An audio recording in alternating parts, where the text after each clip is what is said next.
बुजुर्ग फरमाते मैंने दुआ मांगने का तरीका अपनी बीवी से सीखा। हजरत वो किस तरह?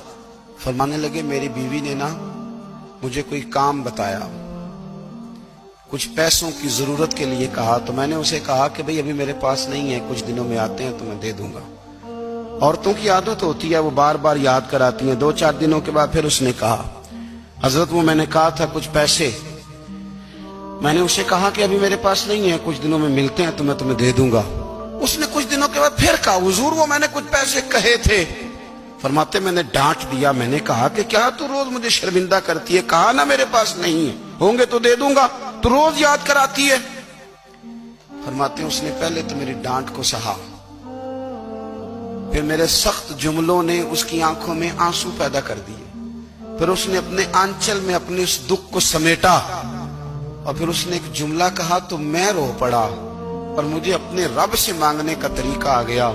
मुझे कहने लगी हजरत जी आपने डांट दिया, मैंने सह लिया, पर आप ही मेरे शौहर हैं, बताएं ना, आपसे न कहूं तो मैं किससे जाके कहूं। फरमाते हैं मैं रो पड़ा और मैं खुल के रोया और मैं तड़प के रोया और फिर मेरी सिसकियां बंद गईं। तो मुझे कहने लगी आपको क्या हुआ? मैंने कहा मुझे भी दुआ मांगनी आ गई है। जब मैं उसे कहूंगा ना अल्लाह तू ही मेरा रब है, मैं तुझसे न कहूं तो मैं किससे जाके कहूं, मैं क्यों किसी बंदे से सवाल करूं, मैं क्यों किसी दुनियादार से कहूं, मैं तेरे बंदों का, नेक बंदों का वसीला लेके, तेरे महबूब की गुलामी लेके तेरी बारगाह में आया, तुझसे ना मांगूं तो किससे मांगूं।